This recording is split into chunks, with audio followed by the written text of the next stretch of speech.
आज हम बात करेंगे जाति के बारे में। जाति क्या है? जाति कब अस्तित्व में आई? जाति क्यों अस्तित्व में आई? इसके इससे किसको फायदा होता है? जातिवाद को समझने के लिए हमें कुछ और चीज़ों को भी समझना पड़ेगा। किसी भी देश के समाज को धन के आधार पर 3 भागों में बांटा जाता है: उच्च, मध्य और निम्न वर्ग। उच्च वर्ग के पास सबसे ज़्यादा धन होता है, मध्य वर्ग के पास जीने भर के लिए धन होता है और निम्न वर्ग की हालत खराब होती है धन के अभाव के कारण। इन तीनों वर्गों में कोई भी धन अर्जित करके ऊपर के वर्ग में जा सकता है। आप देखेंगे आज के बहुत सारे धनवान लोग कभी मध्य वर्ग से संबंधित थे, पर आज से कुछ हजार साल पहले कुछ घुसपैठिए लोग भारत में आए और यहीं बस गए। उन्होंने बड़ी चालाकी से इस वर्ग व्यवस्था को वर्ण व्यवस्था में बदल दिया।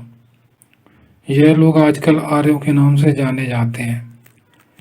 इस वर्ण व्यवस्था को इन्होंने 4 भागों में बांटा: ब्राह्मण, क्षत्रिय, वैश्य और शूद्र। इस व्यवस्था में जो मूल निवासी थे वह शूद्र बना दिए गए। मूल निवासी वह होते हैं जो किसी देश में आकर सबसे पहले बसते हैं। मूल निवासी को आर्यों ने शूद्र बनाया क्योंकि जीतने वाला हमेशा खुद को ऊंचा और हारने वाले को नीचा बनाता है। इतिहास में जाकर देखोगे, हारने वाला या तो मार दिया जाता था या जीतने वाले राजा के अधीन रहता था। जिस देश का राजा हार जाता था उसकी प्रजा भी तो हार जाती है, उसकी प्रजा के साथ दुर्व्यवहार किया जाता है। इसकी ताज़ा उदाहरण अंग्रेजों का शासन था। भारत में सबसे पहले आर्य आए जिनको मध्य एशिया से आया माना जाता है, जिसको वैज्ञानिकों ने जीन के आधार पर साबित भी कर दिया है। आर्य भारत क्यों आए? इसका जवाब है, भारत प्राकृतिक रूप से एक बहुत समृद्ध देश है जहाँ पानी और हरियाली की कोई कमी नहीं। मध्य एशिया बंजर इलाका है जहाँ पानी की बहुत कमी है, धूल मिट्टी रेत हर तरफ है। इन इलाकों पर यूरोप से हमले भी होते रहे थे।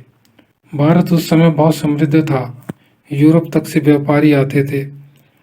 आर्यों के जीवन पर खतरा बना तो कुछ आर्य भारत भाग आए, कुछ यूरोप की तरफ चले गए।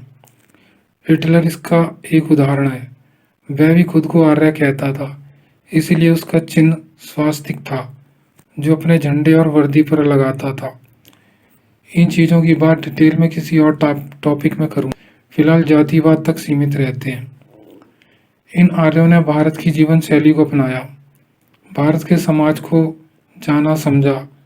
क्योंकि ये लोग विदेशी थे, गरीब थे, तो ऐसा इंसान पैसा कमाने के लिए, जीवन यापन के लिए दिमाग चलाता है। इन्होंने भी दिमाग चलाया। भारत के लोग समृद्ध होने के कारण जरूरतमंद लोगों और भिक्षुओं को दान देते थे। इसका सबूत बौद्ध भिक्षुओं के दान मांगने से मिलता है। इन्होंने भी दान मांगना शुरू कर दिया बौद्ध भिक्षुओं की तरह, बौद्ध भिक्षु का रूप लेकर, जो आज तक चला आ रहा है। क्योंकि भगवा का प्रचलन न यूरोप में है न मध्य एशिया में, यह सिर्फ उन देशों में है जहाँ बौद्ध धर्म गया। यहाँ मैं बौद्ध धर्म का प्रचार नहीं कर रहा, ना ही मैं बौद्ध हूँ, पर भारत के संतों का दिल से सम्मान करता हूँ जिन्होंने लोगों के भले के लिए कार्य किया। उनमें महात्मा बुद्ध, गुरु नानक देव जी जैसे महापुरुष शामिल हैं। मैं यहाँ भारत के इतिहास की बात कर रहा हूँ जो मैंने अलग अलग सोच से पढ़ा और समझा है।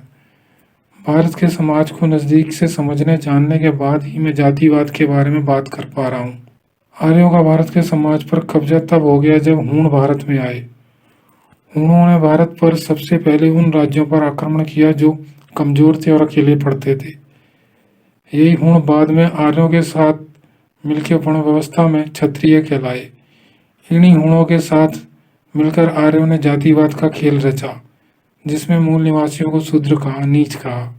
दरअसल इनके वर्ण व्यवस्था के अनुसार 2 ही वर्ग हैं, एक उच्च वर्ग जिसमें सभी विदेशी हैं, दूसरा निम्न वर्ग जिसमें सभी मूल निवासी हैं, जिसको शूद्र कहा जाता है।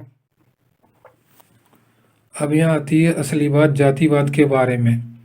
जाति की व्यवस्था को जातिवाद कहते हैं।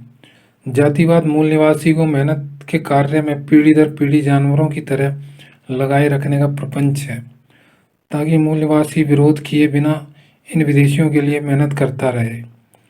जाति सिर्फ शूद्रों में है, ब्राह्मणों में कोई जाति नहीं, क्षत्रियों में भी कोई जाति नहीं, वैश्य में भी कोई जाति नहीं, पर शूद्रों में कोई जाट कुर्मी है, कोई गवाला है, कोई चमार है, कोई बंगी है, कोई गुर्जर है, कोई नाई है, कोई पढ़ई है, कोई जुलाहा है, कोई लोहार है। दिमाग खोल के सोचोगे तो पाओगे कि शूद्र वह है जो धूप में, गर्मी में, सर्दी में, बारिश में मेहनत मजदूरी करता है, या फिर कारीगर है, जैसे चमार, जुलाहा, बढ़ई, कुम्हार, लोहार की तरह, जो धूप गर्मी में रहकर ही काम करता है। जाति व्यवस्था में हम शूद्र फंसे हुए हैं, आर्य और हूण नहीं, उनमें कोई जाति नहीं। ब्राह्मण ब्राह्मण होता है, क्षत्रिय क्षत्रिय होता है, वैश्य वैश्य होता है, आमदनी के हिसाब से छोटा बड़ा हो सकता है। दरअसल सब पैसे का खेल है। मूल निवासी संगठित ना हो सके, इसलिए उसको जाति में बांट दिया, ताकि आपस में ही एक दूसरे को मारते कुचलते रहें, और यही सदियों से शूद्र करते आ रहे हैं। मूल निवासी को मजबूर किया गया कि उनकी अगली पीढ़ी भी वही काम करे जो उनके पुरखे करते थे। यही जाति है। जाति उस कार्य का नाम है जो मूल निवासी पर थोपा गया जाति के नाम पर, ताकि धन कमा के ताकत हासिल ना कर सके। जातिवाद में भी आर्यों ने ऊंच नीच बना दी। जिन लोगों से उनको घर में काम करवाना था उनको ऊंचा बना दिया, और जिनसे कोई खास मतलब नहीं था, जैसे कारीगर लोग, उनको अछूत बना दिया, ताकि मूल निवासी पर अत्याचार कर सके। दोस्तों, जो समाज संगठित नहीं होता वह हमेशा हारता है। आज भी हम संगठित नहीं हैं। आज भी ताकत चाहे सत्ता की हो या धन की, हमारी मुट्ठी में नहीं है। अगर अपनी हालत सुधारनी है तो संगठित होना पड़ेगा। जातिवाद को खत्म करना पड़ेगा। ये जातिवाद वे खत्म नहीं करेंगे जिन्होंने इसे बनाया है। यह जातिवाद मूल निवासी को खत्म करना पड़ेगा। जातिवाद को त्याग कर। असली जाति धन होता है। मूल निवासी धन ना कमा सके, इसलिए तो हूणों के साथ मिलकर जातिवाद बनाया गया है। क्योंकि जिसके पास धन होता है वह छोटा या गंदा काम नहीं करेगा। औकात धन और ज्ञान से होती है, जाति से नहीं। जाति को लात मारो और आपस में रोटी बेटी का संबंध बनाओ, धन के आधार पर, ज्ञान के आधार पर, ताकि आपका बेटा और बेटी सुखी जीवन जी सकें। जब आपस में संबंध बनेंगे तभी जाति खत्म होगी, तभी देश की सत्ता मूल निवासी के हाथों में आएगी। कोई क्या कह रहा है इसकी परवाह मत करो। आपकी औलाद के पास, आपके पास धन होता तो दुनिया झुकेगी, नहीं होगा तो आपको झुकना पड़ेगा। युवा को अपना भविष्य सुधारना है तो पढ़ना पड़ेगा। ज्ञान हमें गलत सही की पहचान कराना सिखाता है। धन हमें सुख सुविधा देता है। अगर मूल निवासी हो और जाति का कीड़ा अभी भी है, अगर लगता है कि तुम उच्च जाति के हो, शूद्र नहीं हो, तो खुद परख लो। खुद से पूछो कि क्या तुम ब्राह्मण हो, क्षत्रिय हो या बनिया हो। अगर इसमें से कोई नहीं हो तो बाकी बचा शूद्र, तो फिर तुम शूद्र हो। इतनी गहराई से समझाने पर भी अहंकार है तो दरिद्रता तुम्हारी पक्की दोस्त है। उससे तुम्हें कोई अलग नहीं कर सकता। ऐसे ही भुगतते रहना, और ऐसे ही तुम्हारी अगली पीढ़ी भुगतेगी, क्योंकि ऐसे ही तुम्हारे पूर्वजों ने भुगता था।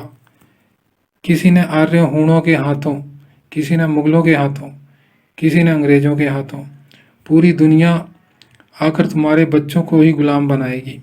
अंग्रेजों ने जैसे ही मूल निवासी को ज्ञान देना शुरू किया था, वैसे ही आज़ादी की लड़ाई शुरू कर दी आर्यों के बच्चों ने, हूणों के बच्चों ने, जिनमें भी मूल निवासियों के बच्चों ने साथ दिया था इन आर्यों और हूणों का। जैसे भगत सिंह, उधम सिंह, करतार सिंह सराभा के रूप में, गांधीवादी के रूप में। तब से पार्टी कोई हो, सत्ता सिर्फ आर्यों और हूणों के हाथ में रही है। अपना भाग्य सुधारना है तो सत्ता अपने हाथ में लेनी पड़ेगी, और इसके लिए जाति का पीछा छोड़कर पैसा और ज्ञान के पीछे पड़ना पड़ेगा। जिसको मेरी बात समझ में आई वह वीडियो को लाइक जरूर करे, अपने विचार कमेंट में बताए। कोई सवाल है तो वो भी कमेंट में बताइए। इससे मुझे हौसला मिलता है। आप जितना लाइक करेंगे उतना ही ये आगे लोगों तक पहुंचेगी वीडियो। यह वीडियो अपने दोस्तों को शेयर करें, व्हाट्सएप, फेसबुक, ट्विटर पर, और भी जो माध्यम हो आपके पास उपलब्ध। मकसद यह है वीडियो को जितना हो सके मूल निवासियों तक पहुंचाना चाहिए। यह वीडियो मूल निवासियों को जागृत करने के मकसद से बनाई गई है।